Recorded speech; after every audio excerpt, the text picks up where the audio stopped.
네, 모든 영광 우리 하나님께 올려드립니다. 특별히 오늘 우리 반주자가 확진이 돼가지고 대신 우리 말레이시아 선교사님으로 나가 계시는 유재원 목사님 큰딸이 대신 반주를 해줬어요. 덕분에 우리 유재원 목사님 다시 한번 또 올리게 됐죠. 큰일 한 거예요. 기도하실 때 혹시 잊으신 분이 있었다면 말레이시아 선교 나가 계신 우리 유재원 목사님을 위해서 더 기도해 주시기를 부탁드립니다. 그러니까 큰 목 한 거죠, 우리 저 세빈 양이. 그래, 고마워요. 됐어요. 예, 오늘 함께 은혜 나눌 말씀은 로마서 말씀입니다.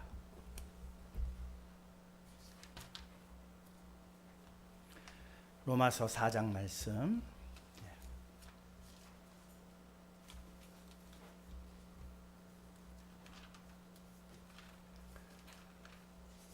1절로 8절까지 말씀을 봉독해 드리겠습니다. 찾으신 줄 알고 말씀을 봉독합니다. 그런즉 육신으로 우리 조상인 아브라함이 무엇을 얻었다 하리요? 만일 아브라함이 행위로서 의롭다 하심을 받았으면 자랑할 것이 있으려니와 하나님 앞에서는 없느니라. 성경이 무엇을 말하느냐? 아브라함이 하나님을 믿음에 그것이 그에게 의로 여겨진 바 되었느니라. 일하는 자에게는 그 삭시 은혜로 여겨지지 아니하고 보수로 여겨지거니와 이를 아니할지라도 경건하지 아니한 자를 의롭다 하시는 이를 믿는 자에게는 그의 믿음을 의로 여기시나니 이란 것이 없이 하나님께 의로 여기심을 받은 사람의 복에 대하여 다윗이 말한 바 불법이 사함을 받고 죄가 가리워짐을 받는 사람들은 복이 있고 주께서 그 죄를 인정하지 아니하실 사람은 복이 있도다 함과 같으리라. 아멘. 기도하시겠습니다. 영생의 말씀이 여기 있사오니 제가 어디로 가오리까? 베드로의 고백. 저희의 고백 삼고 주님 앞에 나와 머리 숙였습니다. 영생 받기 위해 나왔습니다. 보혈의 공로 의지하여서 하나님께서 예비하신 그 영원한 나라 소망 삼고 이 자리에 나왔습니다. 하늘문 열어주시옵소서. 활짝 열어주시옵소서. 은혜의 담비 허락하여 주시옵소서. 오직 주님을 향한 열심의 마음만 뜨겁게 하여 주시옵소서. 장로님 간구한 모든 기도의 내용 들으셨음을 감사드립니다. 낱낱이 이루어 주시옵시고 또한 찬양으로 영광 올려드린 우리 김보민 집사님의 기도 또한 찬양을 하나님께서 기뻐 받으심을 감사드립니다.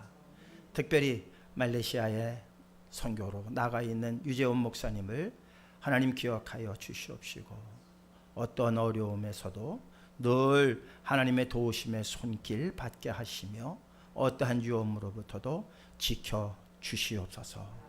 홀로 영광 받아 주시옵시기만을 원하올 때에 사랑 많으신 예수 그리스도의 이름으로 기도하옵나이다. 아멘. 세빈이 자주 나와야 되겠다. 아빠 위해서. 어떻게 우리 성도님들 지난 금요일 날 제가 숙제를 내드렸는데 참석하는 분들이 몇 분 안 되시더라고요. 지난 금요일 금요 예배 참석하신 성도님들 숙제 하셨나요? 숙제가 뭐였죠? 코끼리를 생각하지 말라. 생각 안 하셨어요? 그날 4분인가 5분뿐이 참석을 안 하셨더라고요. 코끼리 생각하셨나요? 안 하셨나요?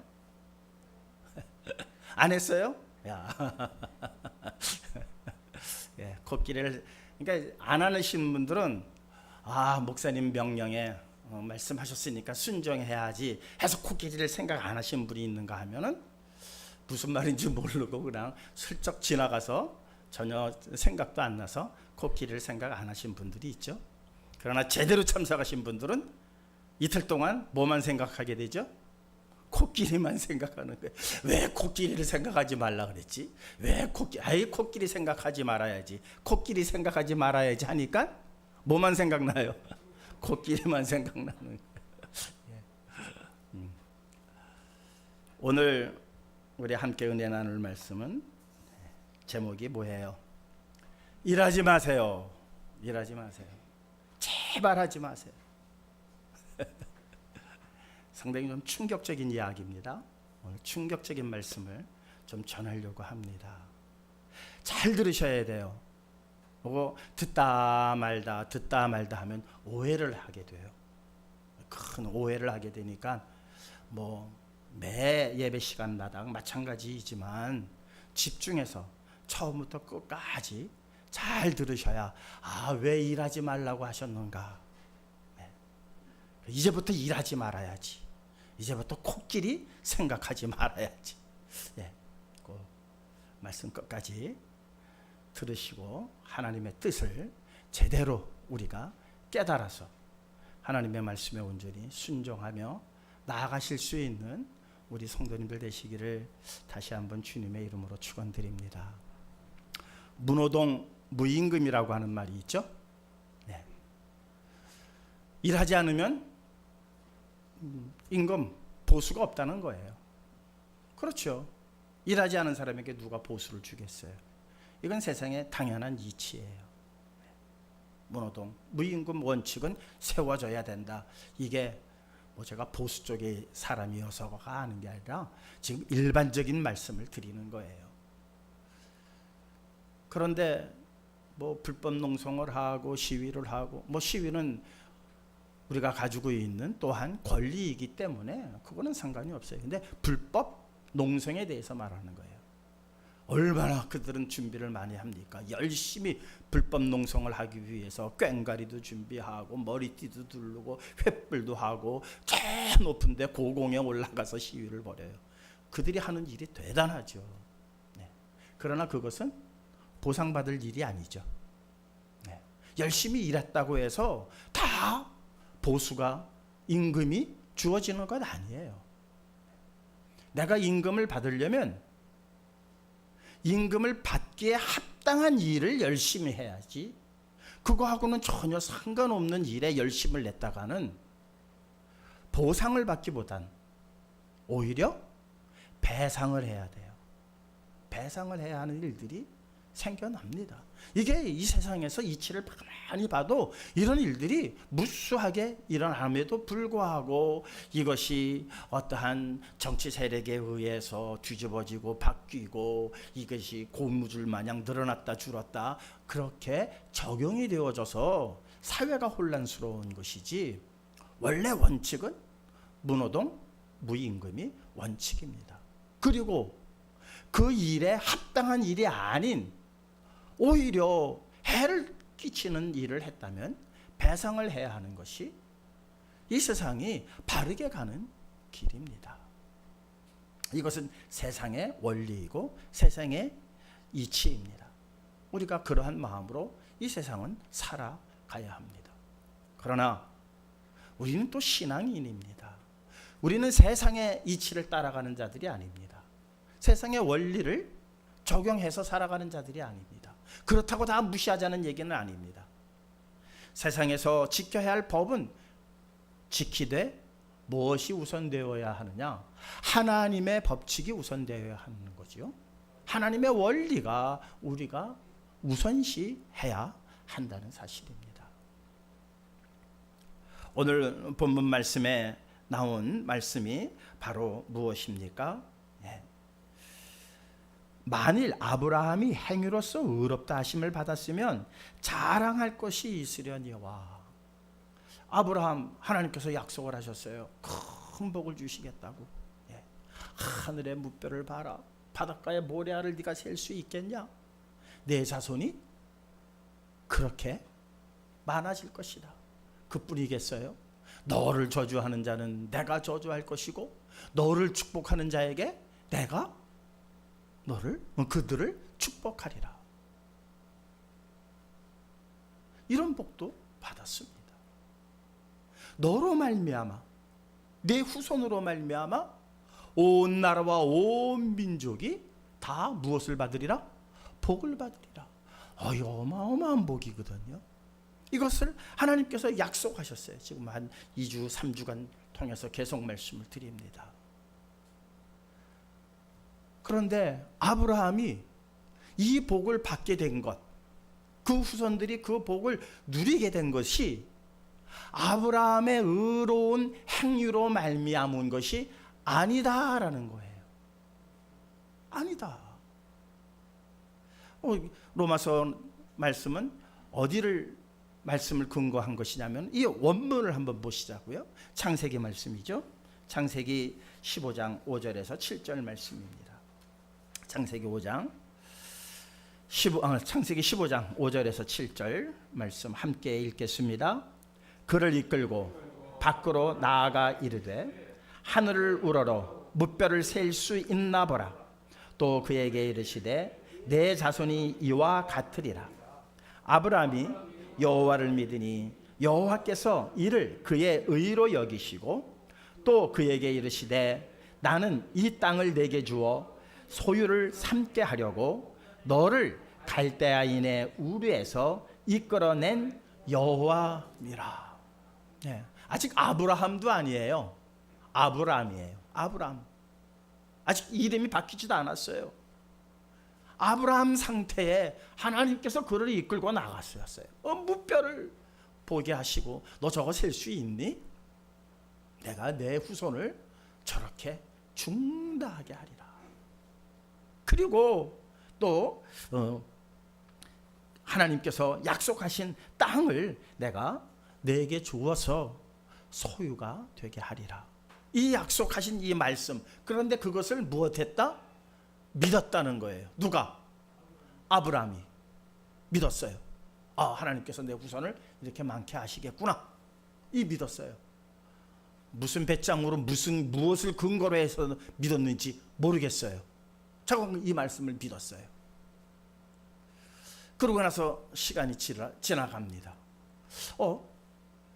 내 후손을 하늘의 무별과 같이 중다하게 하신다고 했는데 자식이 있어요, 없어요? 자식이 없어요. 나이는 점점 돌아가요. 그러니까는 아브라함의 아내 사라가 여보 안 되겠다. 내 여종과 동침을 해서 빨리 자식을 갖는 게 빠르겠다. 얼마나 현숙한 여인입니까? 얼마나 현명합니까? 왜? 대를 이어야 하늘의 무별처럼 이런 비슷하게라도 나가지. 지금 전혀 없어요. 그래서 아브라함이 하나님의 말씀을 믿었습니다. 믿고 무엇을 했어요? 사라의 몸종인 하갈과 동침을 해서 이스마엘이라고 하는 아들을 얻었습니다. 잘했습니까? 잘못했습니까? 잘했습니까? 잘못했습니까? 예. 이 일로 인해서요. 예. 그러니까 열심히 뭐를 이루기 위한 거예요? 하나님의 약속을 이루기 위해서 아브라함은 아내와 상의를 했고 머리를 맞댔고 어떻게 하면 자식을 얻을 수 있을까? 사라는 여보 나는 안 될 것 같아. 그러니까 내 몸종 하갈 있잖아. 그 하갈을 통해서 그래도 자식은 얻어야 되지 않을까? 이 모든 것이 얼마나 평화로운 의논이에요. 그죠? 얼마나 이게 그냥 한 게 아니라 하나님의 약속을 생각하면서 뭔가 해야 되겠다고 발벗고 나선 일이 바로 그 일이에요. 우리 창세기 16장 4절입니다. 함께 보시겠습니다. 아브라함이 하갈과 동침하였더니 하갈이 임신함에 그가 자기의 임신함을 알고 그의 여주인을 멸시한지라. 화를 자초한 거죠. 열심히 하나님의 약속을 성취시키겠다라고 하는 아브라함의 열심이 그 가정에 복으로 왔느냐? 복이 아니었다는 거예요. 뭐로 온 거예요? 화를 자초한 거예요. 근심을 자초했어요. 이로 인해서 그 이스마엘 족속과 이 유다 족속이 지금까지 싸우는 거예요. 지금까지. 무슨 열심이? 아브라함의 열심이, 아브라함의 지혜가, 아브라함의 평화의 대화가 지금 전 세계의 전운을 짙게 들이고 있는 일에 한 몫을 지금 담당하고 있다는 거예요. 아브라함이 이렇게까지 될 줄이라고 생각이나 했겠어요? 생각도 못했던 거죠. 참 이런 일을 보게 되어지면 도대체 우리가 열심히 일하는 것은 도대체 무엇일까? 그 무엇일까? 그래서 오늘 사도 바울이 말하는 것은 무엇을 얘기하느냐? 오늘 참 말씀을 한번 보시자고요. 한번 본문 말씀 보도록 하겠습니다. 7절입니다. 불법이 사함을 받고 죄가 가리워짐을 받는 사람은 복이 있고 그랬어요. 불법을 안 지른 사람, 죄를 안 지은 사람이 복을 받는다라고 하지 않았어요.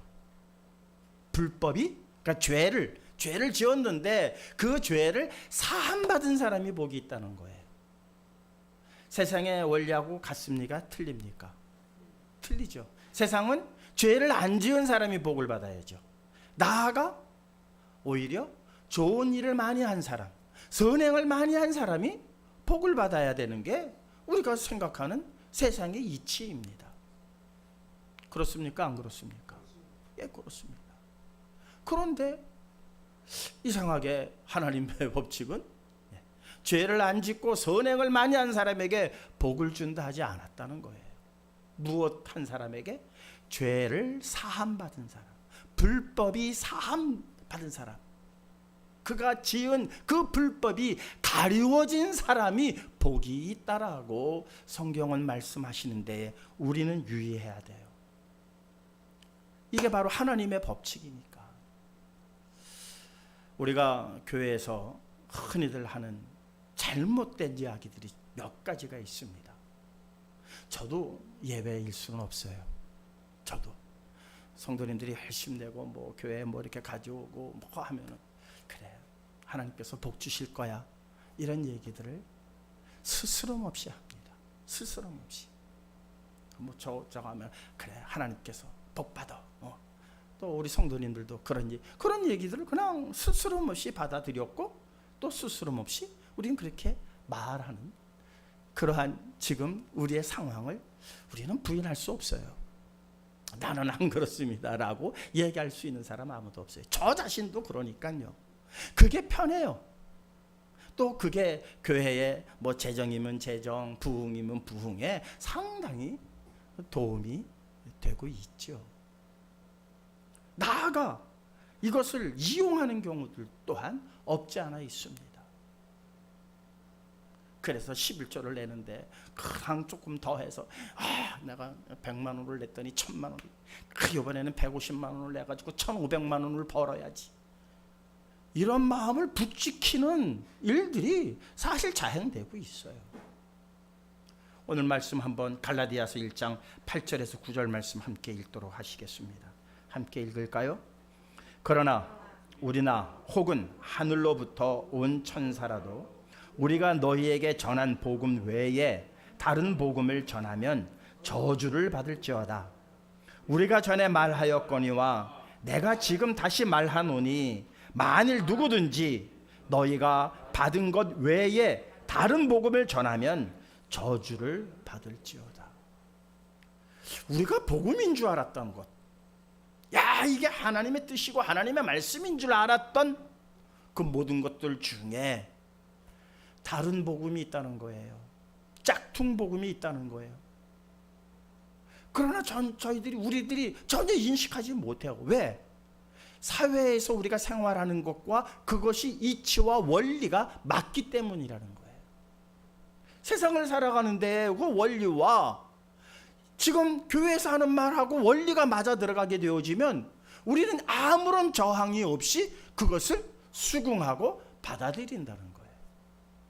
아브라함이 그런 거예요. 아브라함이 뭐 크게 잘못한 거 아니잖아요. 하나님께서 약속하셨고 그 약속을 기다리다 보니까는 도저히 이제는 기다릴 이 때를 놓치면은 안 될 것 같아요.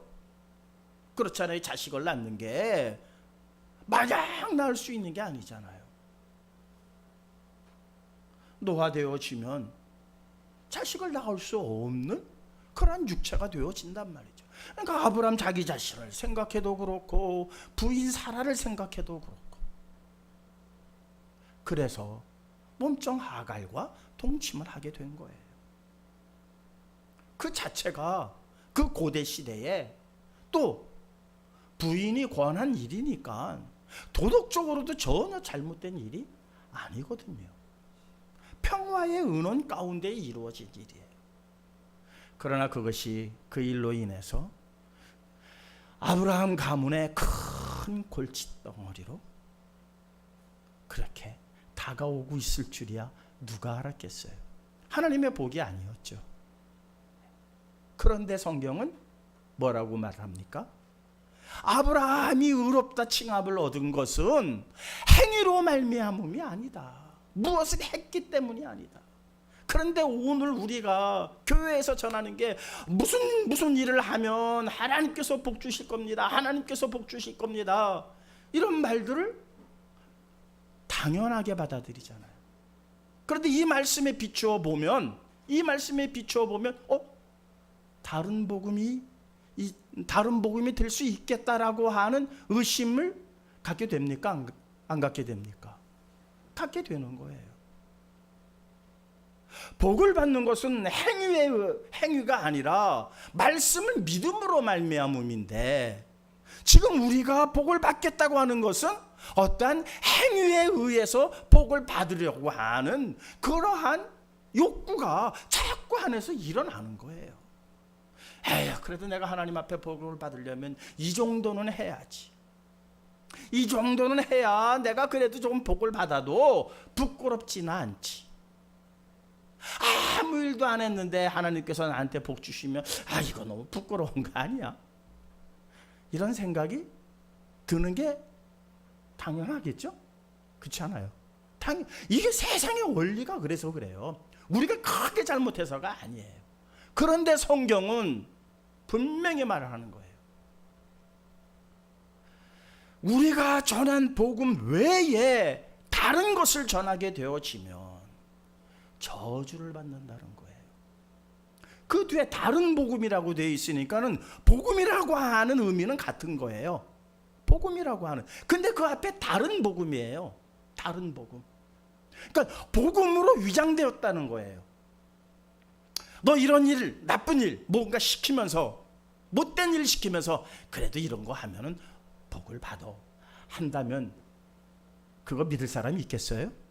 그걸 복음으로 받아들일 사람이 있겠어요? 절대 안 받아들이죠. 절대 안 받아들입니다. 그런데 그럴싸하거든요. 세상이 살아오는 원리와 이치를 생각해도 이것이 크게 윤리와 도덕적으로 문제가 없을 것 같은 그러한 포장을 한 상태에서 우리에게 전해졌을 때에 우리는 그것을 아무런 의심 없이 넙죽 받아들인다는 거예요. 다른 복음을 전하고 그것을 받아들이면 어떻게 된다? 저주를 받는다는 거예요. 그게 갈라디아서 말씀입니다. 이 말씀을 준비하면서 물론 이제 금요일 날 우리가 함께 코끼리를 생각하지 마세요라고 하는 숙제를 드리면서 많은 제 안에 생각을 일으키게 했습니다. 예수님께서 병자들을 고치시고 난 이후에 어떻게 하셨어요? 가서 전하지 말라. 그랬더니 전하지 말라고 하니까는 전했어요, 안 전했어요? 더 크게 떠들었잖아요. 더 크게 난리쳤잖아요. 그러면은 예수님께서 전하지 말라고 했는데 전한 그 일이 나쁜 일인가? 도대체 이것은 어떻게 해석을 해야 할까? 그러면서 그 코끼리 생각이 난 거예요. 아, 전하지 말라고 한 것은 그 당시 그에게 한 말이 아니라 지금 오늘을 사는 우리들에게 하시는 말씀이구나. 우리에게. 우리가 말씀을 보면 이게 도대체 무슨 말씀이지? 왜? 예수님께서 예루살렘 성에 입성하실 때 뭘 타고 입성하셨어요? 나귀. 그것도 나귀 새끼예요. 나귀 새끼예요. 그러니까 타서도 안 되죠. 왜? 나귀 새끼는 짐을 지어서 아직은 안 돼. 왜? 뼈가 아직 제대로 생성이 안 된 거예요. 거기에 30세 이상 되신 분이 턱구덕 올라앉으면 나귀 새끼가 어떻게 되겠어요? 나귀 새끼를 타라고 하신 말씀은 예언 때문에 그런 거거든요. 예언의 성취예요. 그런데 예언의 성취를 넘어서 무엇이 숨겨져 있느냐? 기억하라는 거예요. 기억하라는 거예요. 무엇을 보고? 예수님께서 나귀 새끼를 타고 얼마나 어정쩡하셨겠어요? 그 등에 몸 체중을 다 실 수도 없어요. 그러니까 탄 건지 걷는 건지 다른 사람들이 보면 얼마나 어정쩡해요. 그러면은 깨달아야죠. 무엇을 깨달아야 돼요? 그는 겸손하여 나귀 새끼를 탈 것이다 라는 말씀을 떠올려야죠. 그렇습니까? 안 그렇습니까? 하나님께서 우리에게 주신 말씀은 이 정도로 세밀해요. 세심해요. 근데 우리가 그냥 넘겨버리는 거예요. 율법학자들이 그렇게 율법을 연구하고 공부하고 그것을 지키기 위해서 수도 없이 애씀에도 불구하고 중요한 부분들을 다 놓치고 있는 거예요. 가장 핵심되는 부분들을 놓치는 거예요. 메시아가 오실 때 어떤 일이 있을 거라고 하는 일에 대해서 얼마나 많이 기록을 해놨어요. 베들레헴에서 날 것이다. 알았어요. 그들이 몰랐습니까? 알았잖아요. 그래서 예루살렘 온 성이 소동을 했잖아요. 뻔히 베들레헴에서 태어나실 것에 대해서 알고 있었음에도 불구하고 그들이 가서 경배를 했느냐? 죽이려고 하는 일에 그 모의에 참가를 했느냐? 자명하게 드러나잖아요. 알았음에도 불구하고 그들은 예수를 경배하기 위하여 베들레헴으로 쫓아간 것이 아니라 헤롯에게 붙어서 나신 예수를 죽이기 위한 음모에, 그래서 이 2살 미만의 어린이들을 다 죽이는 일에 그들이 동참하고 말게 되었다는 거예요. 무엇을 놓쳤을까요? 도대체 무엇을 놓쳤을까요? 다시 한번 하나님께서는 예언자들을 통해서 다시 오실 그 메시아가 예루살렘 성에 입성할 때 모습을 적나라하게 그려주셨어요. 정말 건장한 말을 타고 들어오게 되어지면 모든 왕들이 그렇게 들어오니까 건장한 말을 타고 빨간 카페트를 깔고 들어오는 게 그건 당연하니까, 그렇게 하면 혼동스러울까봐, 기억해내지 못할까봐 우스꽝스러운 나귀 새끼를 타실 것을 예언하셨고, 예수님께서는 그 예언을 이루시기 위해서 나귀 새끼를 가져다가 어정쩡하게 얼마나 우스웠겠어요. 얼마나 우스웠겠어요. 웃고 말 일이 아니죠. 무엇을 기억해야죠? 말씀을 기억했어야죠. 이분이 바로 메시아구나. 모습은 저렇게 우스꽝스럽게 들어오지만 하나님의 말씀, 예언의 말씀을 성취하기 위한 저렇게 이런 일 아직도 마다하지 아니하시고 부끄러운 그 십자가를 지시기 위해서 가시는 그 예수님에 대하여 그 안에 역사하시는 성령의 능력을 봤어야 함에도 불구하고 그들은 깨닫지 못했습니다. 예수님께서 나가 전하지 마라. 그러면 우리는 봐야 하죠. 왜 전하지 말라고 했지? 왜 전하지 말라고 했지? 전하지 말라고 왜 했지를 가지고 기도하고 그 답을 알려고 할 때에 우리는 그리스도를 점점 더 알아가는 지혜가 더하여져가게 된다는 거예요. 그러니까 예수 그리스도를 아는 일에 한 걸음 한 걸음 더 나아갈 수 있는 것은 왜 그러셨지? 왜 그러셨지? 의문을 자꾸 가져야 할 것 아니에요. 전하지 말라고 했으니까 저는 안전할 거야? 입 닫고 있으라는 얘기가 아니지 않습니까? 왜 그렇게 하셔야만 했는가에 대하여 우리는 계속해서 질문을 갖고 물어봐야 되고 기도해야 한다는 겁니다. 왜? 세상의 이치하고는 전혀 다르니까. 여기서 어느 사람이 아파서 제가 안수기도해서 병을 놨으면 난리가 났죠? 난리가 납니다. 왜? 그거 막 그냥 여기저기에다 전화 유튜브로 해서 날리고 막 다 날릴 거예요. 세상의 이치는 그렇게 하는 것이 맞아요. 그래서 소경된 자들이 예수님께 와서 더 많은 환자가, 더 많은 장애인들이 와서 고침을 받아야 하는 것이 당연한 일임에도 불구하고 예수님께서는 그렇게 하지 아니하신 것은 그 당시를 위함이 아니라 오랜 후에 이 성경을 보고 주님에 대하여, 왜? 지혜의 근본, 하나님을 아는 것이 지혜의 근본이라 하셨기 때문이에요. 자, 오늘 말씀에 도대체 우리가 생각도 할 수 없는 일이 일어나는 거예요. 죄를 짓지 않은 사람이 복을 받아야 되고 선행을 한 사람들이 복을 받아야 되는데 불법을 사함받은 자가 복이 있다. 그 불법이 가리워진 자가 복이 있다. 이 말씀은 다른 말로 표현하면 불법을 안 저지른 사람은 하나도 없다. 그렇습니까? 안 그렇습니까? 이것이 전제되어지는 거예요. 하나도 없다. 어느 누구도 죄인이 아닌 사람은 없다라는 거예요. 죄를 안 지으면은 복을 받는다 그러면은 죄를 안 지은 사람이 있다는 거예요, 없다는 거예요? 있다는 거잖아요. 그런데 이 세상에는 죄를 안 지은 사람이 있어요, 없어요? 그러면 죄를 안 지은 사람이 복을 받는다는 말은 등식이 안 맞죠. 그건 허구죠. 죄 안 짓고는 안 지은 사람이 복 받을 수는 전혀 없으니까. 죄 안 지은 사람이 복을 받는다? 근데 죄를 모두가 지었는데 누가 복을 받는단 말인가? 이렇게 돼야 되는 거예요. 그러나 우리는 여전히 죄를 안 지은 사람이 복을 받아야 된다라고 하는 원칙을 사수하고 있어요. 고수하고 있다고요. 그러나 인간의 모든 것을 아시는 하나님께서는 다윗을 통하여 말씀하시는 겁니다. 불법을 저지른 너희들아, 한 사람도 예외가 없구나. 다윗조차도 그렇구나.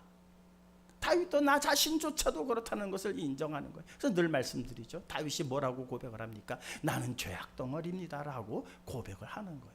그런데 다윗이 위대해진 것은 무엇 때문이다? 그 불법을, 그 죄를 사함을 받았다는 거예요. 여러분, 무슨 일을 해서 복을 받는 게 아니에요. 우리의 죄가 용서를 받았기 때문에 그 자체가 복이라는 거예요. 그런데 왜 엉뚱한 복을 받겠다고 무슨 일을 하겠다라고 그러는지 모르겠다는 거예요. 성경은 지금 그렇게 말씀하는 거예요. 그래도 내가 복을 받으려면 최소한 이 정도는 해야지라고 하는 생각을 무엇해라? 깡그리 없애라. 너희들이 뭔가 하려고 하면 할수록 무엇다? 저주를 쌓는 일뿐이 안 된다. 사람이 하는 일 중에 하나님 앞에 의롭다 할 수 있는 일이 무엇이 있느냐? 내가 아무리 좋은 일을 많이 하고 가난한 자들을 많이 구제하고 했다 할지라도 하나님 앞에 도움이 됩니까? 안 됩니까? 안 됩니다. 전혀 그것은 도움이 되는 일이 아닙니다. 하지 말라는 얘기가 아닙니다.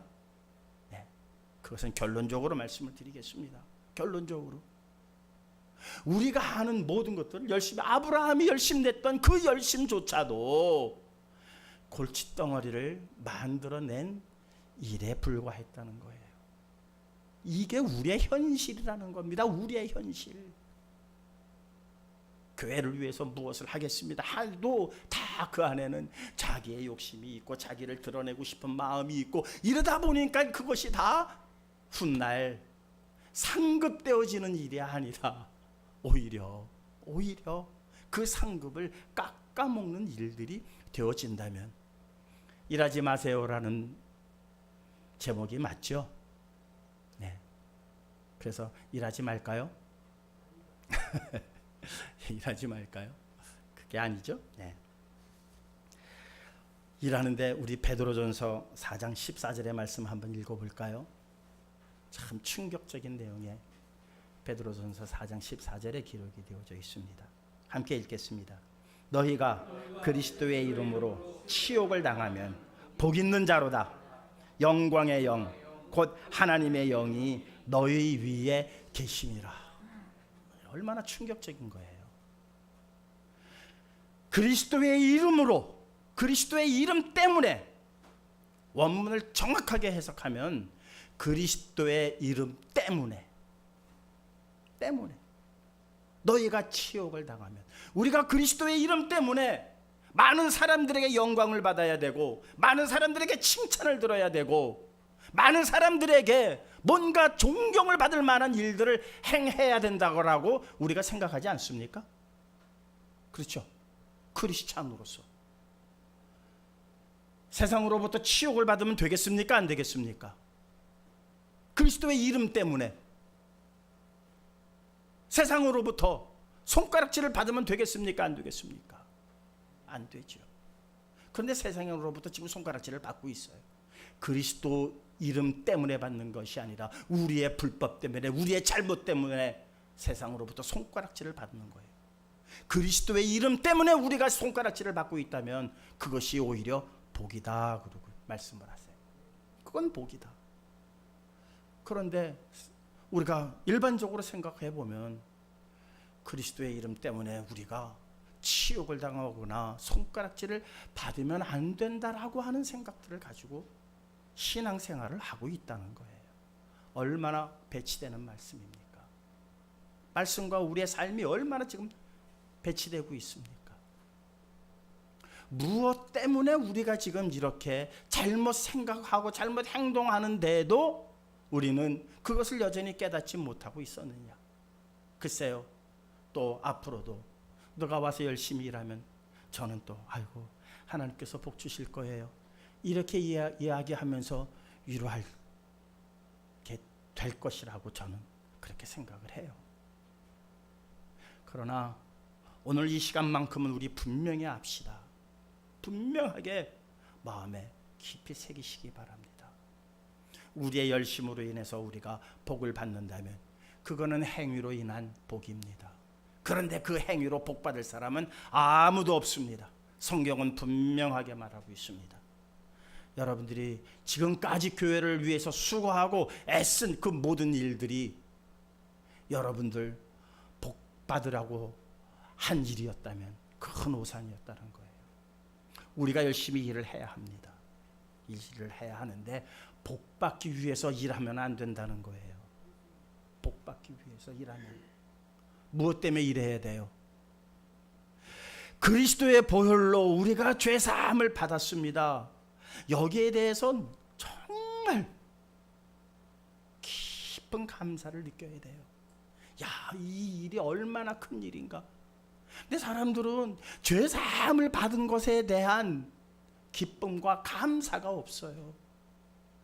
그것보다도 다른 복이 더 좋아요. 죄 사함 뭐 다 그건 뭐 다 모르는 건데 뭐 그냥 말 안 하면 다 모르는데 뭐 그게 뭐가 큰 문제야. 그냥 다른 복을 구하고 있다는 거예요. 그러나 성경이 우리에게 얘기하는 복은 내 죄가 사함을 받았다는 거예요.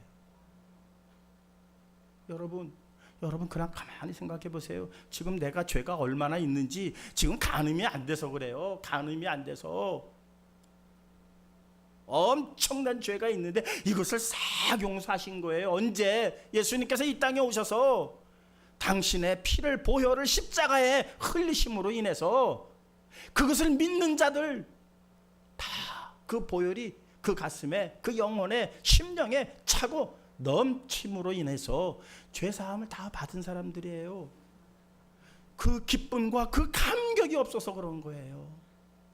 우리가 일을 하는 것은 그 기쁨 때문에, 그 감격 때문에, 그 감사 때문에 우리가 일을 하는 거예요.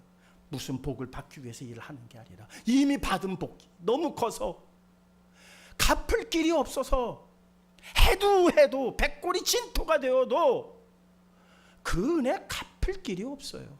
그런데 거기다가 뭐 복을 더 받겠다고 일을 한단 말입니까? 이것이 얼마나 잘못된 개념인지 우리 분명히 아십시다. 수고하고 애쓰시는 손길들 많이 있습니다. 찬물 껴는 게 아닙니다. 왜? 바른 복음을 전해야 되니까. 바른 일을 하면서, 그 일을 하면서 우리가 왜 내가 이 일을 해야 되는지 분명히 알아야 하니까.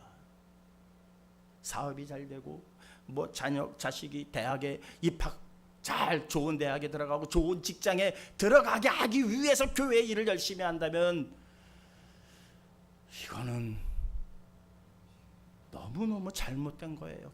그게 바로 기복신앙이에요. 기복신앙. 우리 성시교회 성도 여러분, 이 말씀을 여러 차례에 걸쳐서 합니다. 오늘 매듭을 짓습니다. 매듭을 짓는 말씀이에요. 무엇 때문에 일해야 된다? 받은 은혜와 받은 복이 너무 커요. 그러니까 너무 큰 거를 지금 우리가 느껴야 돼요. 그걸 느껴야 돼요. 그것을 느끼려면 내 죄가 얼마나 사악한 죄를 지금까지 저질러 왔는지를 발견해 내야 한다는 겁니다.